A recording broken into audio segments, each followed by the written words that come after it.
Welcome, welcome, welcome to another episode of The Red Room. I am your host, SHAY Samuels, and I'm happy to have you here with us again. We always tell you to make sure you bring a friend, call a cousin, call a brother, call a sister, call somebody and let them know that The Red Room is on.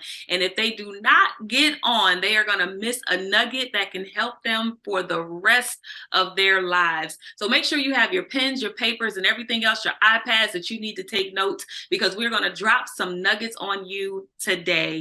We do need to give a great big shout out to our sponsors. Thank you so much for your support, for your love, and just continually sewing into us so that the Red Room can continue to go on.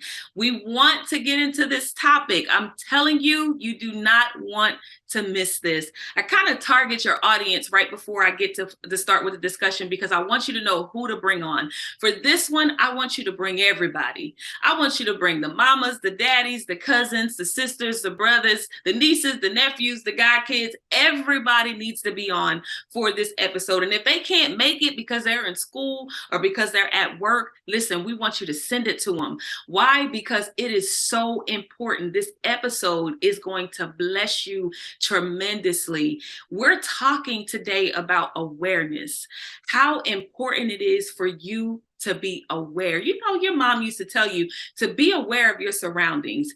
And today there's so much happening, not just with our generations, but there's so much happening in the world. Listen, we've just overcome it and we're still going through a pandemic.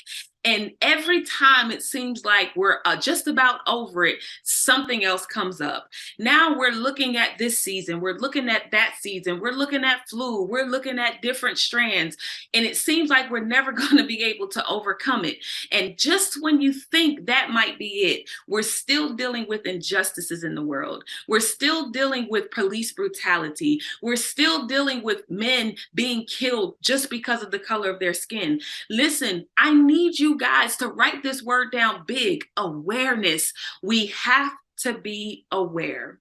Listen, even as we were preparing for this show, I had to think about a way that we would be able to do this where it wasn't doing what the world is doing right now, causing such a divide.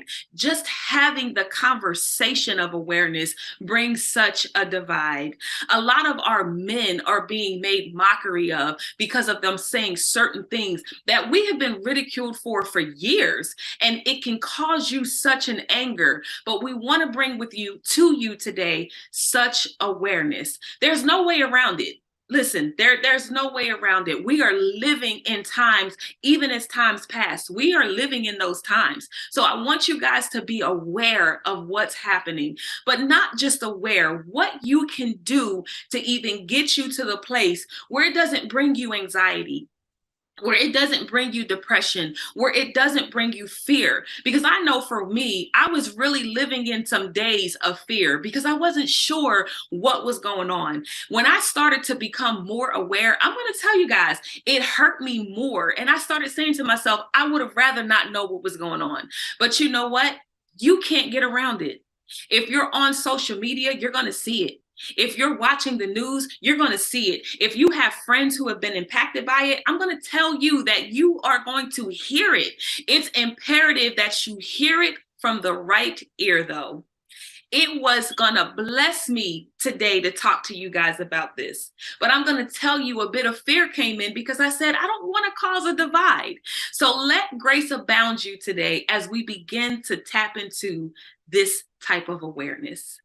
A few months ago, I actually created a song entitled "Can We Unite?" And this song for me, once I put it out there, I started asking people, can we unite? The majority of the people who did answer that question, they said no. Now, I was surprised about it because for me, the song is really talking from a positive standpoint. Hey, with all the things that are going on in this world, can we unite? I was thinking about where my mind was when I created this song. The Capitol had just been raided. These people were going in swarms. They were not getting the brutality that most people who were just seemingly just randomly driving down the street, they were just randomly driving down the street getting killed. But these people were able to infiltrate the Capitol. They were able to bypass the police officers. They were pepper spraying and doing all the things that police would have done if this was on the other side of the world. They were doing that to them. They made mockery of the Capitol. They were taking video and saying they were in there. And I was thinking to myself, can we really truly unite with all this strife? I was thinking about the political parties, how some sides started to work with the other side because they knew that things weren't right. But there was no one there to contain what was going on. And so there was a bit of fear that even came over me even then. Is this what we were coming to? And so I had to ask, can we unite? And for those of you who said no, I have to respect the opinion, but we may not be able to unite globally. But can I tell you this? We can unite community to community. When you start allowing your sons to be more aware of what is around them and how to operate in that, it becomes different. Most of us are saying to our sons, here's a PlayStation, here's some shoes, here's this, here's some jewelry, here's that. We're not educating them or making them aware enough to come outside of the divide. We're not putting a certain level of awareness, not to create a fear in them, but to create some level of confidence that they have a right as well. And regardless of when that right seems to be restricted from them, that they still have a right after that. We're teaching our kids to be more combative. We're teaching our kids even to just lie down, that's not even right. To just lie down, to just comply. There's a way that you can do things and be aware and still have a right after this. Listen, this word after this has been coming to me for some time. But even after this, you still have a voice. So now I am challenging you as a community to start building right where you are. We can do this globally, but we cannot do it individually. Can I say that again? We can do it globally, but we cannot do it individually. So you might be asking, Shay, where would you say I need to start with this? I'm going to tell you first, in your home. I'm going to tell you that if you begin to train your family up, start going back in the books, start going back. Listen, it goes way before the Martin Luther Kings, the Malcolm X's. It goes way before the Mandelas, the Abraham Lincolns. You got to go way, way, way, way back. A lot of what we have experienced in life goes before our time, and it goes into slavery. But when you understand the elements of slavery, you'll begin to understand that some of what we're trying to get, it doesn't belong to us even today. Can you imagine your landlord, if you're renting, or your mortgage company, if you own your home, coming in saying to you that you need to give them this, or you need to give them that? You're going to say, no, I bought this. You're going to say, no, I purchased this. This belongs to me. And then they say, but you're in my house. Can you imagine that they're saying, you're in my house? I told you guys, I'm going to try to keep it where it's just awareness, but it goes a little bit deeper than that. Because if you don't have this level of awareness, you'll always begin to fight, not understanding that this is a fight that you possibly won't be able to win when you don't have proper awareness. Sometimes people on air won't talk about these type of things. One, because they don't have the coof to say it without grace. And the other is because they have a lack of awareness that causes more divide. So know that I'm here today to bring you a level of awareness that brings hope. And it starts right in our homes. Do you know you have children that go to school every day, and these kids go to school and they are actually jealous of one another? They are taught to go against their own brother. And when I say brother, I mean by color. Do you know that there are young ladies out there who are coveting other young women because of how long their hair is, or how many bundles were purchased, or what pair of jeans they have on, or what kind of shoes they have on, when there's a bigger adversary out there, and it's not each other? But if you don't teach that in the home, you cannot be effective outside of the home.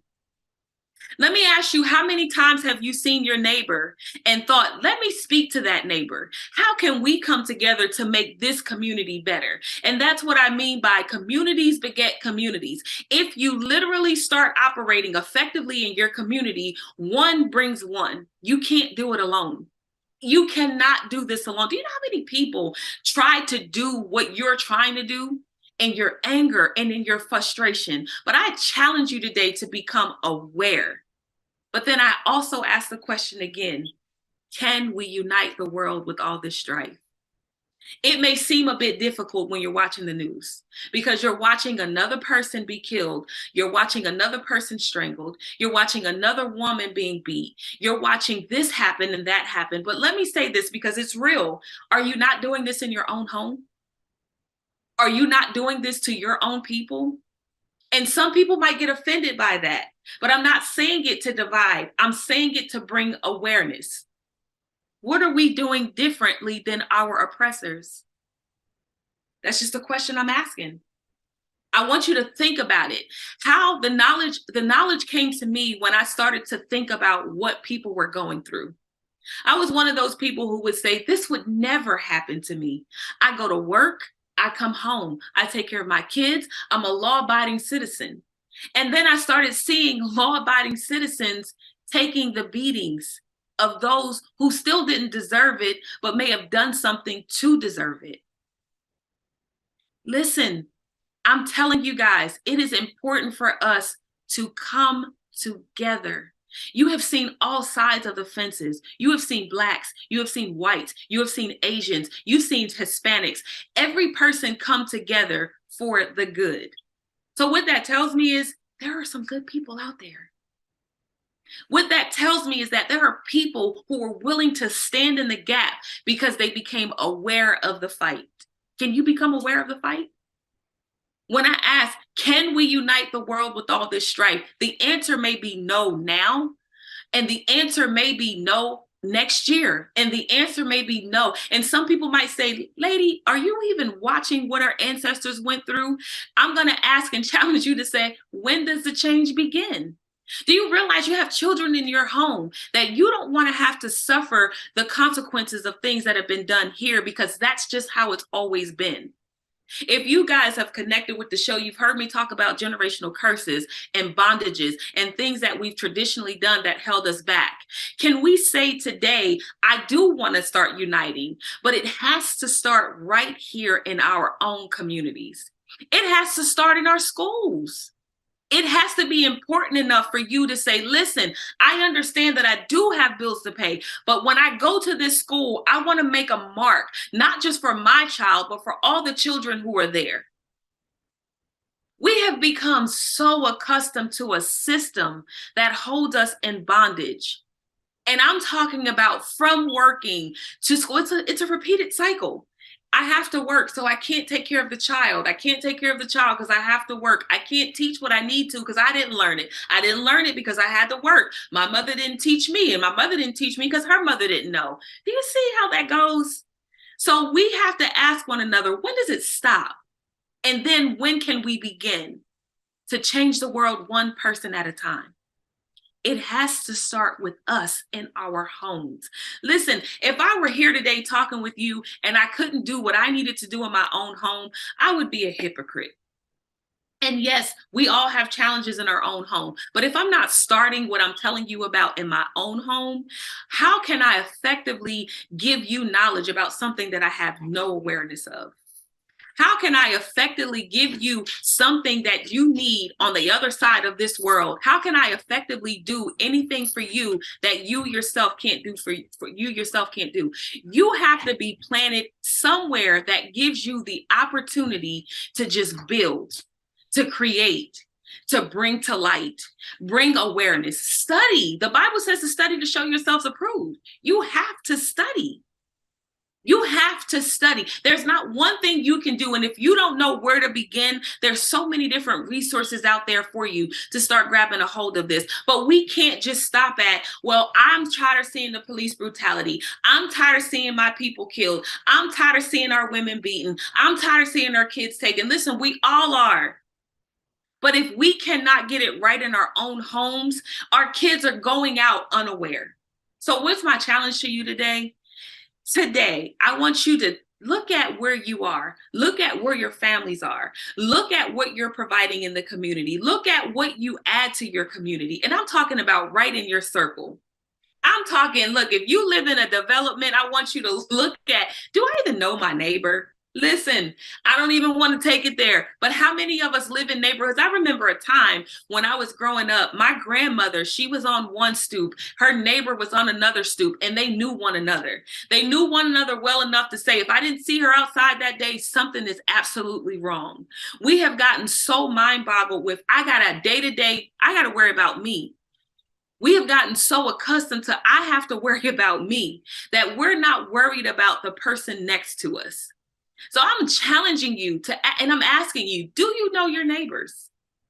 Do you know who they are, what they go through, what they know? I'm not even going to say start a group, but don't start something that divides. Start something that builds. It starts with our children. I wish I knew a lot of this growing up. I wish I would be able to just kind of regurgitate what I just did with you when I was younger, but I was so oblivious to it. I've heard of, the slaves, and I heard of, our people oppressed, and I've heard of, different things that really would have allowed me to hate other cultures. But I was raised around a lot of those cultures as well. And it's unfortunate because what they did not understand as a child, I didn't understand as a child. And yet we were all a part of it. And now that I'm older and I'm seeing our children have to go through the same thing, walking in fear because of what they see, but have no awareness in which way to go. Can you challenge yourself today to become more aware so that you can teach your family what they need to know, especially for this time and this age? Our generation needs this. Our generation needs to be impacted by this. Our generation needs to be more aware about it. And listen, there's something else I want to say as far as our children, because my daughter used to talk with me a lot about certain things. And I would say, well, this is another phase of another person who's in school and they're hearing all of this Black power, Black Panther, power to the people talk. And once I started listening to her, I realized that it was so much bigger than that. Can I tell y'all, my mind was free because of her? Can I explain to you that as I began to let her talk with me and talk to me, that there were things that opened up that I had I'm talking about traditions that my family kept that we had no awareness of why, and we kept them. So now here we are in this world of injustice. And I'm going to tell you this, it's looking the same as it did when we were being taught in sixth grade. I'm watching our ancestors being sprayed down by water, not able to go in certain stores, being looked at. I walked in the store just a few weeks ago, and I won't say the store's name, but I walked in another state, and I'm telling you, when I went to walk to the counter, the young man put the sign up to say the lane was closed. When I tell you that we're living in it, we're living in it. Now, here's the thing. I know my awareness is that I know my rights. And so I said to this young man, so you're going to close the register when I walk up? But not only did he do that, right before I got to him, there was another young lady who closed her register. But I acknowledged it with grace. And I said, so you're going to close the register up when I come? Now, how I know the register wasn't to be closed is because the young man ended up helping me, but the people after, he began to help. So I knew that the register wasn't closed, but let me tell you, gracefully, I knew my rights and I got the service that I wanted. Some of you may get angry when you experience that, which causes things to be even worse. But when you have a certain level of awareness, you'll know that I have a right. And when you can operate in that right, you'll be treated the way that you feel you should be treated, but not the way they want you to be. I'm going to tell you, this is to bring hope, not division, not divide. It's going to happen to you. It's going to happen because that's what the world is accustomed to. But when we can start training our kids, we can start making them aware. You yourself become more aware. How can you fight a good fight if you don't even know what you're fighting? Can you imagine someone gossiping and telling you that something happened on one side of the world and you go to that world and you hate that world because you just heard something from somebody else and you're fighting the wrong fight? You don't have the education, you don't have the knowledge, you don't know one name to the next. You have to do your homework. You have to do your homework. How do you know who to stay away from when you start having these conversations? People who are angry, people who are just like, they just trying to keep us oppressed. They just trying to keep, no, that's not what it is. It's a system that is built. Remember, go back to the house I was telling you about. If you own a home or if you rent a home, we live in a society where a system has already been built. And when you realize that you're living in that system and the system may not be created to help you, but you still have a right. So become more aware of the right. Become more graceful about the right.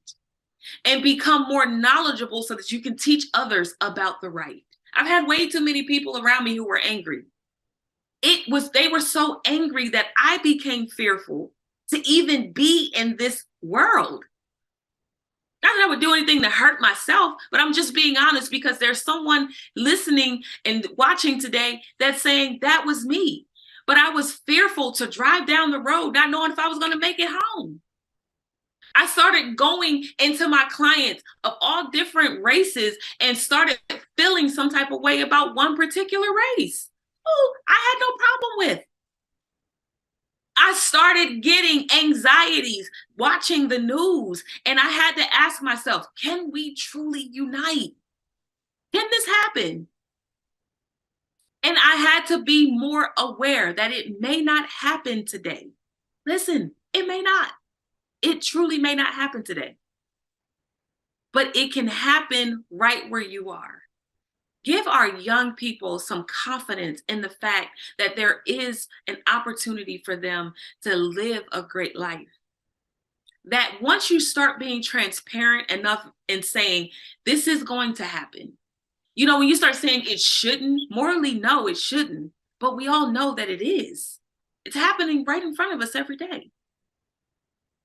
But when we get angered and we start making crazy decisions, to burn down buildings, to shut out stores of owners who are the only ones on the neighborhood who's selling. You took away from your kind. You took away from your people just because you were angry. That didn't make any sense to me. So I want you to be more aware. I want you to be more knowledgeable. I want you to start training your kids that way and understand that at the end of the day, we may not be able to unite globally, but we can start individually in our homes. I pray that this episode blessed you. Thank you for allowing me to pour my heart out to you today and bring hope and a level of awareness that you can become more aware and more effective all at the same time. Listen, I'm Shay Samuels. I love the opportunities that I get a chance to spend with you and the nuggets that we get a chance to drop. Until the next time, we'll see you for another episode of The Red Room. Mwah!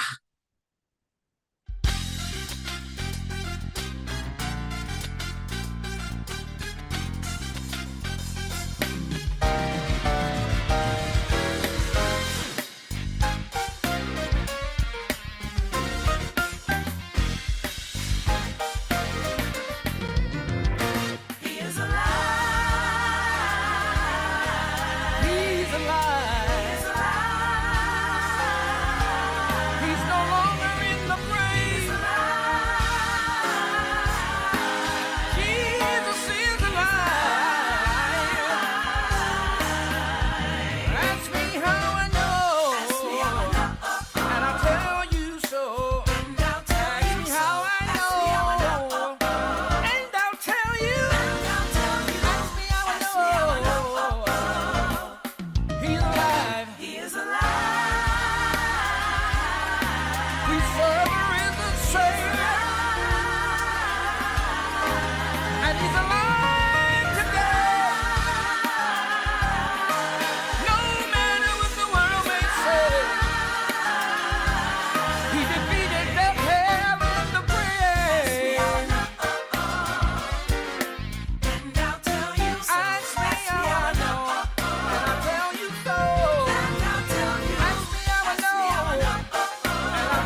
my goodness, yes he did. If you ask me if he changed me, yes he, yes he, yes he. Are you saying Jesus changed you? Oh yes he did. If you ask me if he changed me, yes he, yes he, yes he, yes he.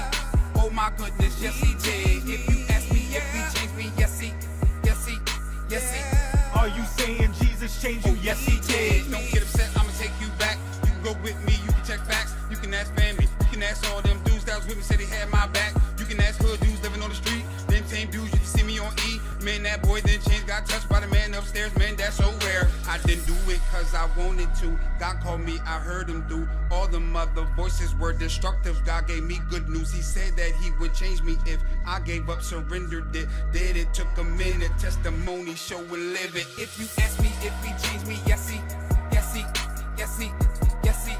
Oh my goodness, yes he did. If you ask me if he changed me, yes he, yes he, yes he. Are you saying Jesus changed you? Oh yes he did. If you ask me if he changed me, yes he, yes he, yes he, yes he. Oh my goodness, yes he did. If you ask me if he changed me, yes he, yes he, yes he. Are you saying Jesus changed you? Oh yes he did. Got caught up, that's true story. Grew up in church, that's true story. Saved as a young boy, that's true story. Didn't mean nothing, man, that's true story. I'ma tell this truth in the midst of my story. Yeah, I got proof, the results on more. This thing real, can't come back on the peel. He turned up on the grill, this he hot. Lake fire burn, don't stop. Think about it, giving me chills. I don't wanna go there, ask for a change. Took me back when I first got saved. Gave it up, man, I just got played. When I walked out, man, I should've just stayed. That was easy, should've just prayed. I know that now, I got some age, slow this down. Holy Ghost, High on Jesus, overdose. wanna know how. Take some notes, Here's the first thing, you should know. just repent, Ask forgiveness then be baptized. in his name. You will come up, Not the same. speak in tongues. Now you're saved. I didn't do it cause I wanted to. God called me, I heard him do. All them other voices were destructive. God gave me good news. He said that he would change me if I gave up, surrendered it. Did it, took a minute. Testimony, show and live it. If you